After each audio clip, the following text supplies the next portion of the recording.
I want to focus on parenting, and she easily quit her job. However, her husband thought that relying solely on his salary wouldn't be practical, but she didn't listen and quit anyway.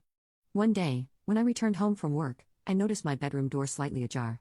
This was unusual, as I'm meticulous about keeping it closed. At 4 o'clock, I'm usually fastidious about keeping everything neat, closets and drawers always closed, especially my door. Nervously, I opened the door and was shocked. There was nothing. Nothing inside. I didn't own many belongings, but what I had was precious to me.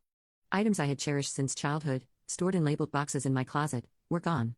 My electronic dictionary, a gift from my grandparents, my commuter pass case, my diplomas, trophies, and photo albums, old and worn but invaluable to me, were all missing. Standing bewildered in the empty room, I heard a familiar voice behind me. "Oh, you're back, sis." I decided to come home for my childbirth. Looking at Kristen's face as she laughed, I immediately knew she had moved my things. "Kristen, where did you put my stuff?" I asked, panic rising in my voice. Still laughing, she replied, "What's the rush? It wasn't anything important, right?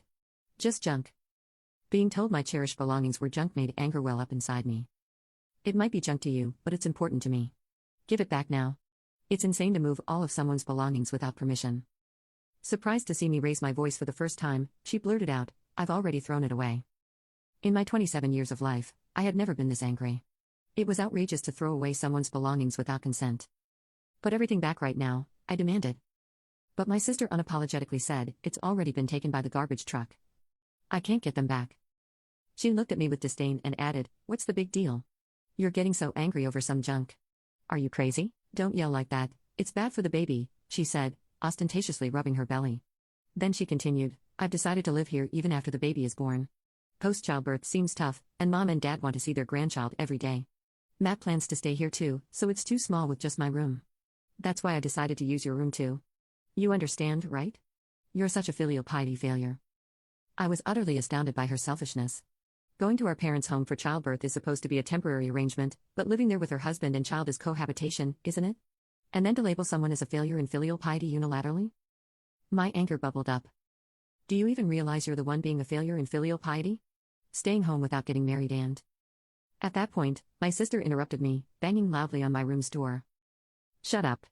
See, you're always like this, making a fuss. That's why I made it so you have no choice but to leave. It's annoying." She sounded like she was lashing out, trying to play the victim. "You're in the way. Leave. Don't ever come back." I was beyond flabbergasted. "Then as you wish. I'll just leave. I don't have any belongings left, so there's no need to pack." My immense anger had turned into sheer astonishment. I even felt like I never wanted to see her again. Turning around, I headed straight for the entrance. My parents didn't seem to notice me returning and then immediately leaving through the front door. My father was probably bragging on the phone to a relative about his pregnant daughter living with them permanently.